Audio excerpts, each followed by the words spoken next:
This is a really huge and pertinent topic, I think, for a lot of lay people who have vested interest in topics and events outside of the pandemic regarding college football, professional sports in general, and just even the debate surrounding children returning to school at this point, understanding exactly what risks are not so apparent in a COVID-affected younger individual. So let's just get into it, if you don't mind. Can you give us a little detail into what the research letter found in terms of the risks and prevalence?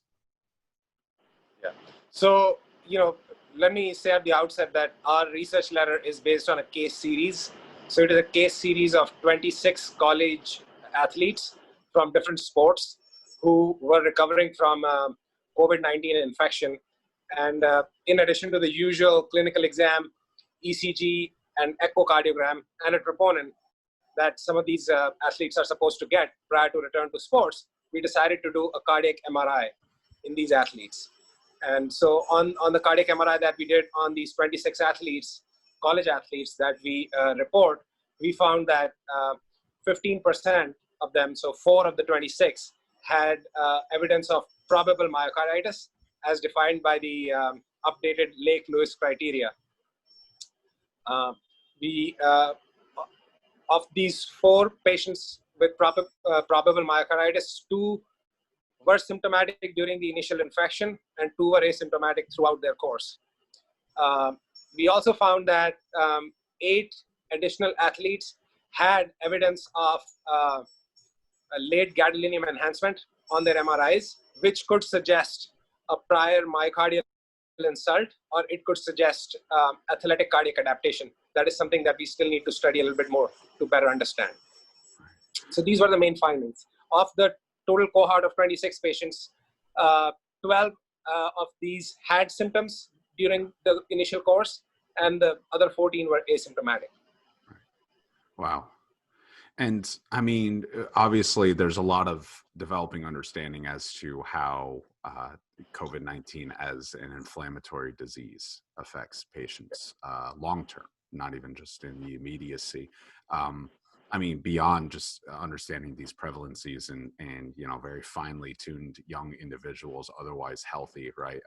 If not the most optimal cardiovascular healthy individuals.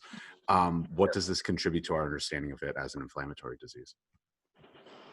So, I would say that like other viruses we have seen in the past, coronavirus has a tendency, or I would say that it can affect the heart. We have seen this in other viral infections also. So I don't think this is unique to COVID-19. We had seen it in SARS-CoV-1.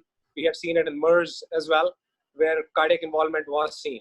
However, I would say that COVID-19 has been pretty well studied, and so we see a lot of these findings, whereas the other viruses were not that well studied. But we know from prior myocarditis literature that viral infections are a common cause of myocarditis. Mm-hmm.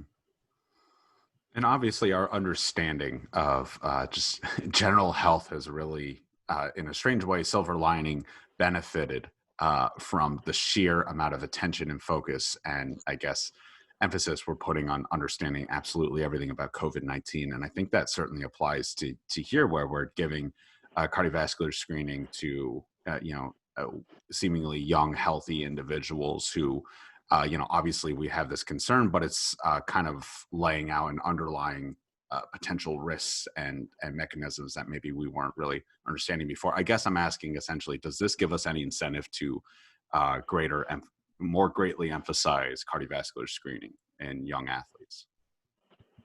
Definitely, this has been, this information, has slowly been gaining traction over the past couple of years as to, athletic cardiac adaptation, as you will say. So what happens to the heart when somebody exercises that strenuously for a long period of time? And, MRI, I think, is a very good test, because in addition to what echo does, that gives you the heart function, MRI can do tissue characterization, and we can see the presence of fluid in the myocardium or other changes that might suggest or something new to find in terms of athletic cardiac adaptation. here we don't describe controls, but we do want to do more scans on just control athletes who did not have COVID, to differentiate if these findings are actually from, some of these findings, not all, are from the virus itself, or the fact that these are athletes, competitive athletes who exercise pretty hard. Yeah. Yeah, So absolutely. yes, the coronavirus, because of coronavirus, being in the background, we have, that is something new that we found or are getting more literature on. Right.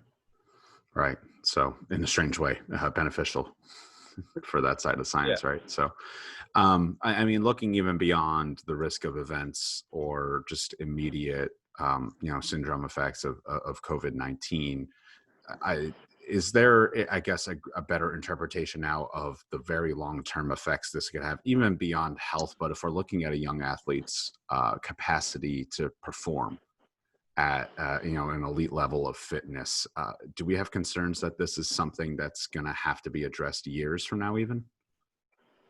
Well, that's a good question. Our study was just a short-term study for now. We are going to follow these patients long-term and see what happens to them in terms of their symptoms, in terms of the MRI findings. And it is known, though, that from prior myocarditis literature, that most of the inflammation in the heart in most people is going to resolve. However, in a small minority, it can progress to more serious cardiovascular diseases also.